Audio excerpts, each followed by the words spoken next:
So good afternoon, everyone. Thank you very much for being here. Thank you, Angela, for inviting me. My name is Alessandro Gambale. I'm the CEO of Wind-Induced. Wind-Induced is an engineering company based in Brussels, Belgium. We specialize in computer simulations of the built environment. So today I will try to explain how computer simulations, namely computational fluid dynamics, can be used to study wind-induced noise on buildings and buildings facade in particular. Noise is basically a sound that is unpleasant somehow for any reasons. This is due to the pressure fluctuations, so to the wind flow around obstacles on the building facades.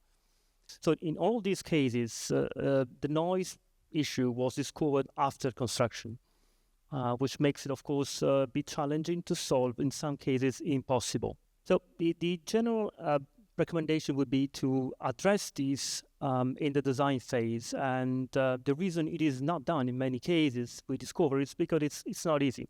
So then there is what's called the hybrid approaches, which means on one hand we solve the wind flow around the building, around the obstacles, and beside that we have a model for the acoustic sources, so to estimate the sound level. So this is the method that we use, and it's basically the only one that is practically usable for commercial and real projects.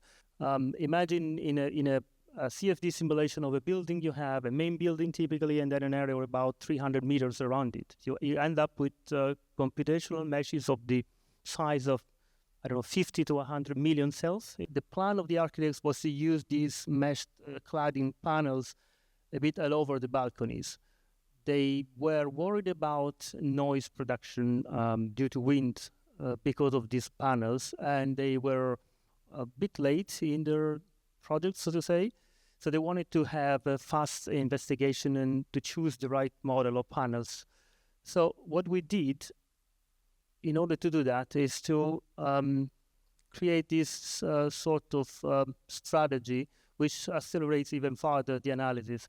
So first of all, we perform wind simulations on the building and the surrounding without those panels, so to have an idea of what is the wind flow around it. We have this first prediction of the sound level.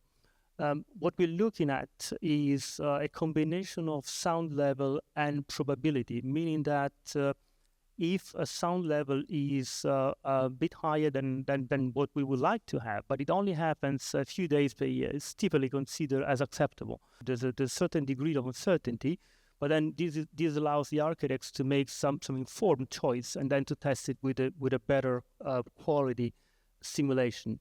I think the nice thing is that sometimes it's easier with computer simulations not only to spot a potential problem, a potential issue, but also to test a number of different solutions so that those solutions are compatible, say, with your design vision.